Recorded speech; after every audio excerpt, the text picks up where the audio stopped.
అందరికీ నమస్కారం. Tech pox Telugu YouTube ఛానల్‌కి స్వాగతం. ఈ సెషన్‌లో మీకు మరొక జావా ఇంటర్వ్యూ క్వెషన్‌ని మీకు ఆన్సర్ చేయబోతున్నాను.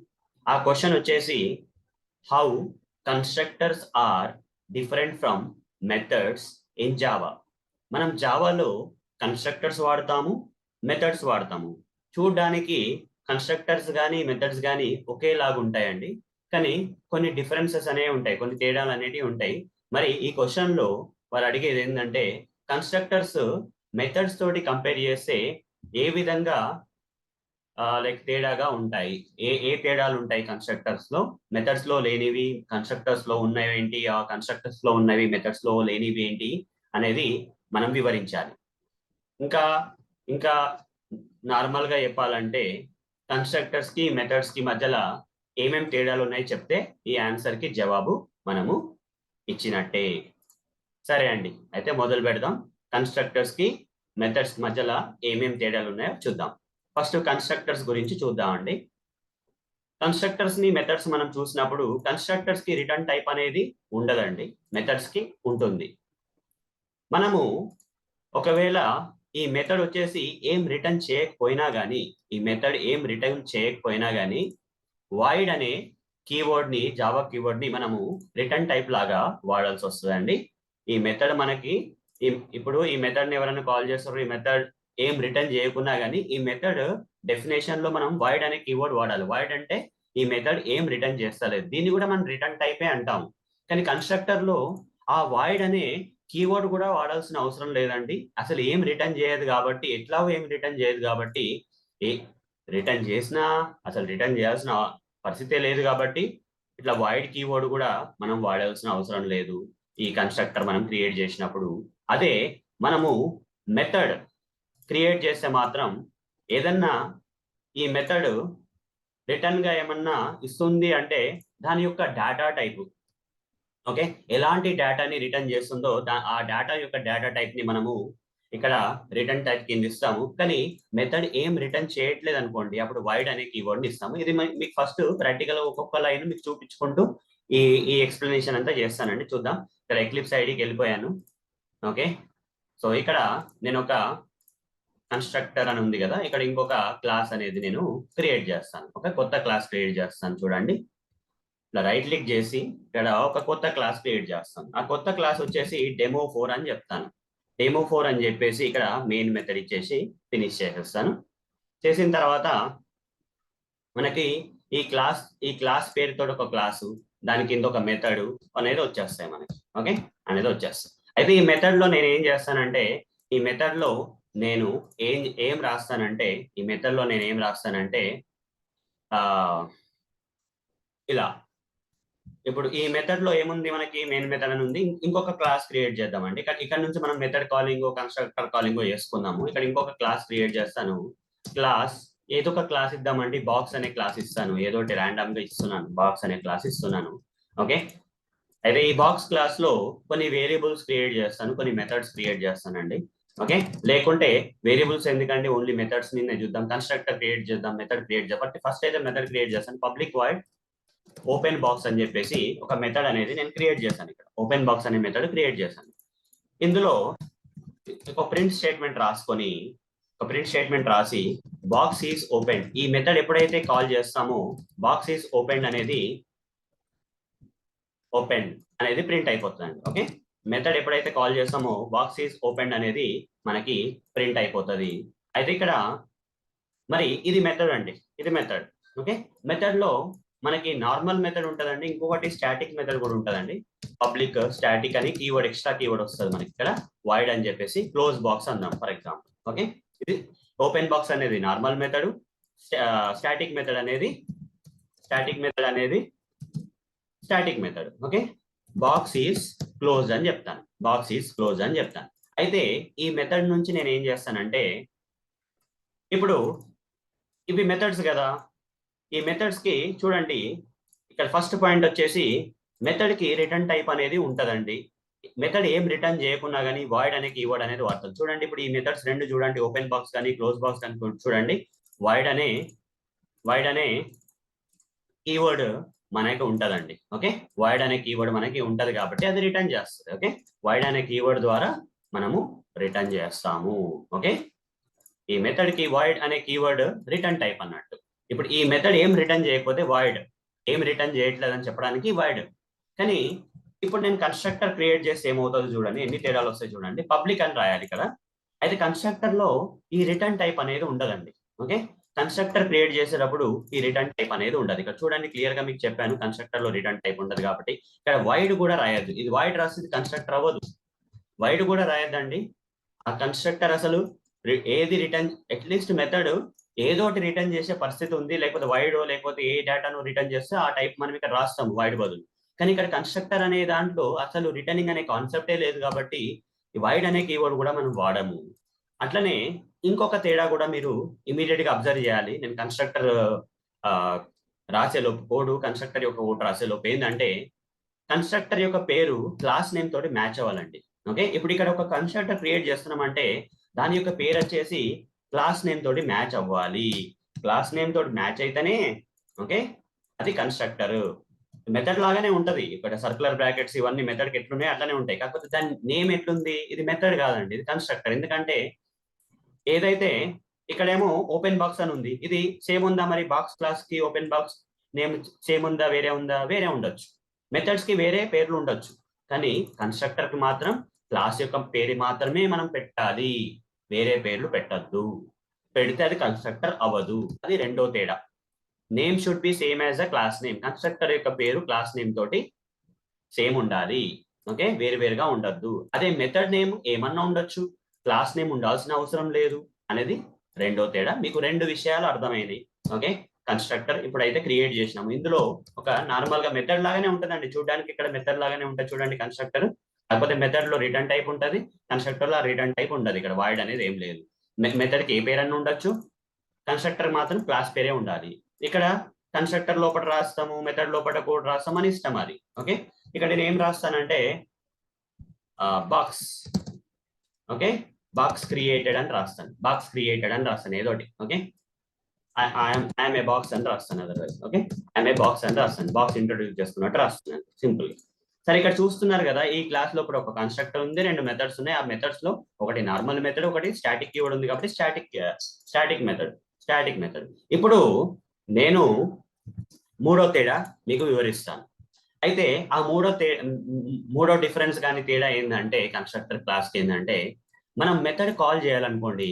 ఇప్పుడు ఇక్కడ ఇంకో క్లాస్ నుంచి ఈ క్లాస్ యొక్క మెథడ్స్ ని కాల్ చేయాలంటే, నేను ఈ నార్మల్ మెథడ్ ని కాల్ చేయాలంటే నేను ఫస్ట్ ఈ యొక్క బాక్స్ క్లాస్ కి ఆబ్జెక్ట్ అనేది ఇక్కడ ఈ క్లాస్ లో ఈ మెయిన్ మెథడ్ లో క్రియేట్ చేయాలి.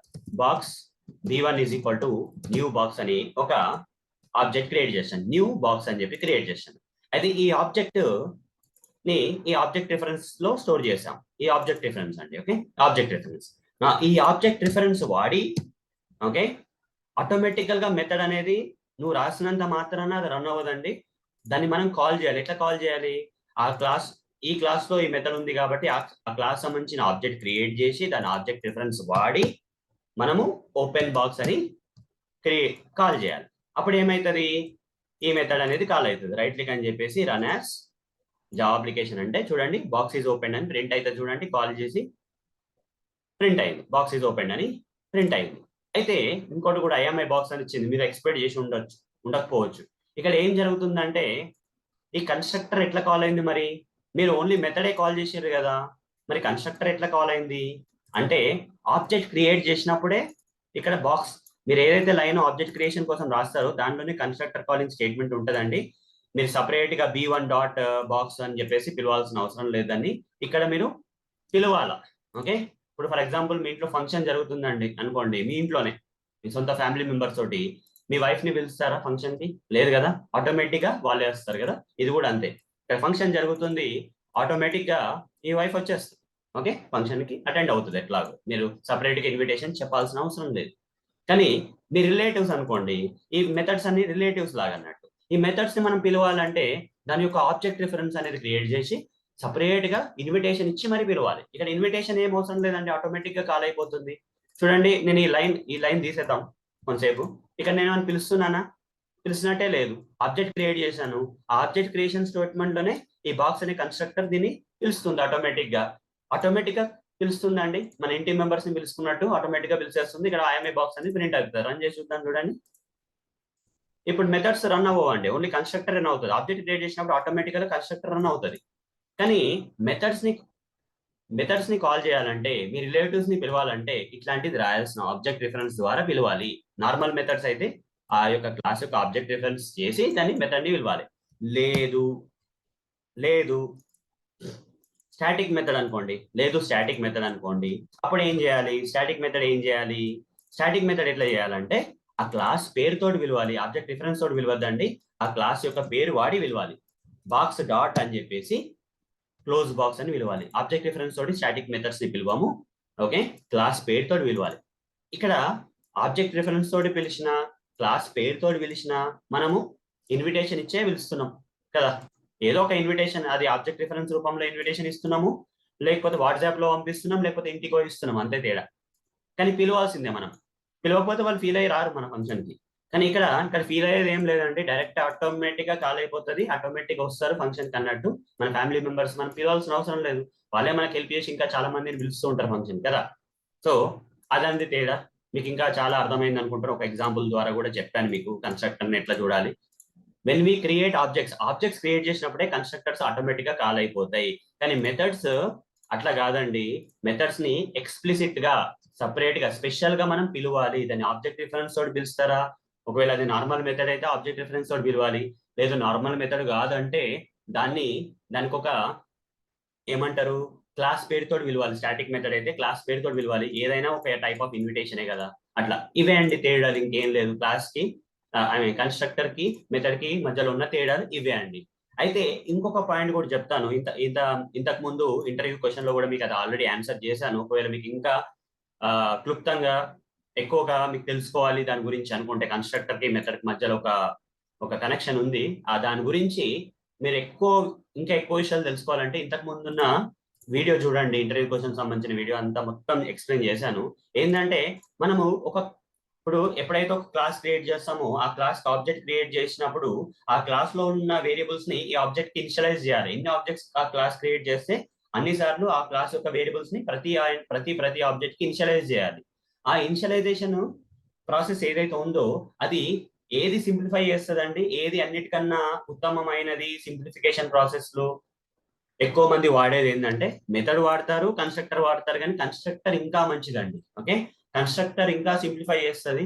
ఎక్కువ మనము ఆబ్జెక్ట్ క్రియేట్ చేసినప్పుడే ఆ క్లాస్ యొక్క వేరియబుల్స్, ఆబ్జెక్ట్ సంబంధించిన క్లాస్ వేరియబుల్స్ అన్ని ఇనిషియలైజ్ అయిపోతాయి. ఇప్పుడు సపరేట్ గా ఇన్విటేషన్ ఇచ్చి మనం ఇనిషియలైజ్ చేసుకోవాల్సిన అవసరం లేదు వేరియబుల్స్ ని ప్రతి ఆబ్జెక్ట్ కి. అదే మెథడ్ అయితే మెథడ్ కూడా సింప్లిఫై చేస్తుంది, కానీ కన్స్ట్రక్టర్ అంత కాదండి. కన్స్ట్రక్ట్ ఎక్కువ సింప్లిఫై చేస్తుంది. ఓకే, ఇనిషియలైజింగ్ వేరియబుల్స్ ని చాలా సింప్లిఫై చేసి కన్స్ట్రక్టర్. దీని గురించి వివరాలన్నీ ఇంతకు ముందు ఉన్న ఇంటర్వ్యూ క్వశ్చన్ లో ఉన్నాయి. ఈ సిరీస్ లో మీరు ఇంతకు ముందు ఇంటర్వ్యూ క్వశ్చన్ కి వెళ్ళండి.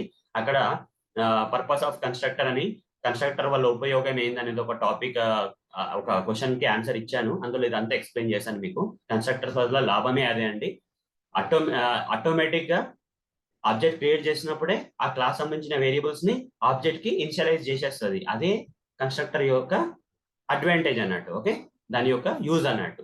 ఓకే, సో మెథడ్స్ కూడా చేయగలుగుతాయి, కానీ మెథడ్ కన్నా కన్స్ట్రక్టర్ గొప్పది ఆ విషయంలో. ఓకే, ఎక్కువ సింప్లిఫై చేయగలుగుతుంది. సరే అండి, మీకు ప్రాక్టికల్ గా గాను థియరటికల్ గాను మీకు ఈ యొక్క తేడాలు, కన్స్ట్రక్టర్ కి అండ్ మెథడ్ కి ఉన్న తేడాలని మీకు వివరించాను అని అనుకుంటున్నానండి.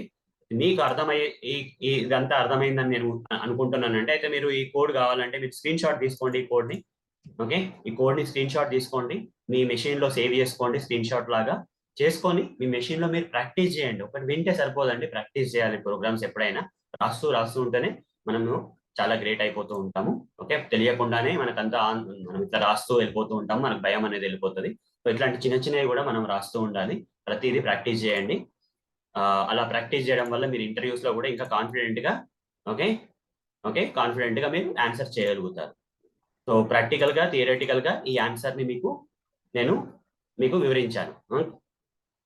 సరే అండి, ఇంతటితో ఈ సెషన్ ఆపేద్దాం. మీకు కనుక ఈ సెషన్ నచ్చినట్టయితే నా యొక్క టెక్ ఫాక్స్ తెలుగు యూట్యూబ్ ఛానల్ని ఖచ్చితంగా లైక్ చేయండి. సరే, ఇంకా మీకు అప్డేట్స్ కావాలి అని అంటే సబ్స్క్రైబ్ అవన్నీ చేసుకోండి. లైక్ మాత్రం ఖచ్చితంగా చేయండి. కామెంట్స్ పెట్టండి, ఏమైనా డౌట్స్ ఉంటే నేను రెడీగా ఉంటాను మీకు క్లియర్ చేయడానికి కామెంట్స్ని. ఓకే, మీ ప్రతి కామెంట్ నేను చదువుతాను. కామెంట్స్ కూడా పెట్టండి, నేను రిప్లై ఇస్తాను మీకు. ఓకే, సో ఎవ్రీడే నేను కామెంట్స్ చూస్తూ ఉంటాను, మీకు రిప్లై ఇవ్వగలుగుతాను. ఇవన్నీ మీ సర్కిల్లో కూడా, ఫ్రెండ్స్ సర్కిల్లో కానీ ఈ వీడియోస్ని షేర్ చేయండి. ఎవరైతే తెలుగులో ఈ యొక్క సాఫ్ట్వేర్ టెస్టింగ్ సంబంధించిన కాన్సెప్ట్స్ అని నేర్చుకుందాం అనుకుంటున్నారో, టెస్టింగ్ గురించి కానీ టెక్నికల్ సబ్జెక్ట్స్ కానీ, వాళ్ళందరికీ నా ఛానల్ షేర్ చేయండి. రాబోయే రోజుల్లో ఇంకా చాలా కంటెంట్ తోటి మీ ముందడికి వస్తానండి. సో లైక్ మాత్రం తప్పకుండా చేయండి. ఎవరో లైక్ చేయడం వల్ల మీకు ఈ వీడియోస్ రావచ్చు, మీరు లైక్ చేయడం వల్ల చాలా మందికి ఈ వీడియోస్ చేరొచ్చు. అదే విధంగా నన్ను ఎంకరేజ్ కూడా మీ లైక్ ద్వారా నన్ను చేస్తారు కాబట్టి అందరికీ ఇది బెనిఫిటే, పైసలు ఏం ఖర్చు కావు. కాబట్టి అందరినీ లైక్ చేయాలని కోరుకుంటూ ఈ సెషన్ని ఇంతటితో ఆపేస్తున్నాను. ధన్యవాదాలండి. వచ్చే సెషన్లో కలుద్దాం. బాయ్.